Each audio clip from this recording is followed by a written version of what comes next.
Bonjour Julien Husson. Bonjour Jean-Philippe.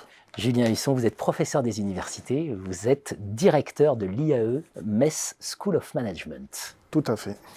L'IAE Metz School of Management, c'est une école de management transfrontalière. Voilà, c'est Metz. Alors quelle singularité ça donne à cette IAE d'être à la frontière comme ça, France, Luxembourg, Allemagne? Voilà, l'IAE de Metz est implantée au cœur d'une métropole qui fait à peu près 250 000 habitants, mais à une grosse demi-heure, quand il n'y a pas d'embouteillage, de la frontière de Luxembourg et de la frontière allemande. Donc on a la chance finalement, en étant au cœur de la métropole messine, de bénéficier d'un second bassin d'emploi qui est celui de Luxembourg. Luxembourg, c'est 100 000 Français qui passent la frontière tous les jours pour aller travailler. Ouais, c'est considérable, c'est considérable. C'est énorme. À Luxembourg, il y a à peu près 450 000 emplois, dont plus de 200 000 qui sont tenus par des frontaliers. Donc c'est une opportunité à la fois pour les stages pour nos étudiants, à la fois pour la recherche d'emploi pour nos étudiants, premier emploi ou carrière longue au Grand-Duché de Luxembourg. Alors l'ADN de l'IAE Metz School of Management, c'est l'entrepreneuriat. Exactement. Alors, c'est l'entrepreneuriat parce qu'on a eu un des premiers diplômes en entrepreneuriat en France, un DESU même avant d'être un DESS dans les années 90.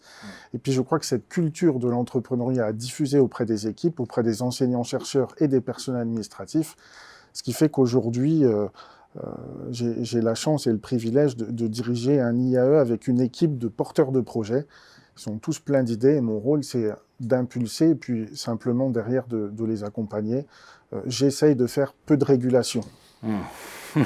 Alors, on sait bien que l'entrepreneuriat, ça cohabite pas toujours très bien avec l'université. Voilà. Alors, comment s'articulent ces trois pôles-là, entrepreneuriat, IAE, université? Une de mes anciennes profs m'avait dit, plus il y a de règles, plus on trouvera de moyens de les contourner. Eh bien, je crois que dans l'université, même si on est dans un univers assez contraint, finalement, il y a de grandes marges de manœuvre pour pouvoir développer des projets. On a la chance d'être grand, et quand on est grand, on a souvent de l'autonomie en local. L'Université de Lorraine, c'est 60 000 étudiants. L'IAE, c'est 1300. Finalement, ça nous a permis de développer des projets, que ce soit au Luxembourg, que ce soit sur Paris. On a 200 étudiants qui sont implantés à Courbevoie dans une filière en management de l'immobilier, licence et master. Alors pas facile au début de bouger les lignes, mais aujourd'hui on a des profs qui sont toutes les semaines à Paris. On a 200 étudiants en apprentissage qui sont où se trouve l'emploi sur Paris. Bien sûr, c'est une vraie stratégie de conquête. Exactement. Vous avez trois chaires, immobilier, entrepreneuriat, santé et tourisme, et vous avez hôtellerie qui est en projet. Oui, effectivement, on s'est lancé dans la construction de chaires parce que changement de modèle économique des universités, besoin de faire des ressources propres, formation continue, on est concurrencé. Voilà. Et les chaires, c'est un bon moyen de réunir les territoires, les entreprises, la recherche, la formation. Eh bien, on a commencé par l'entrepreneuriat. On a été un des premiers IAE à se lancer dans les pôles entrepreneuriat. Donc, on a une chaire qui a plus de 10 ans, qui a levé plus de 2 millions d'euros de fonds privés.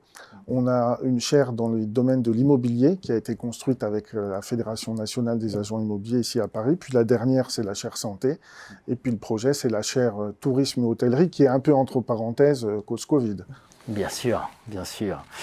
On l'a évoqué avec Courbevoie d'ailleurs. Typiquement, c'est ce qui vous amène aussi à faire des développements. On va parler ensemble plus en détail de la question de la santé parce que c'est un sujet dont vous êtes expert. Voilà, vous avez plus de 700 interventions de recherche-action auprès des établissements de santé ou d'acteurs de la santé. Parce que évidemment, crise sanitaire oblige, on va rentrer un peu dans le détail. Oui. Merci Julien Husson. Merci.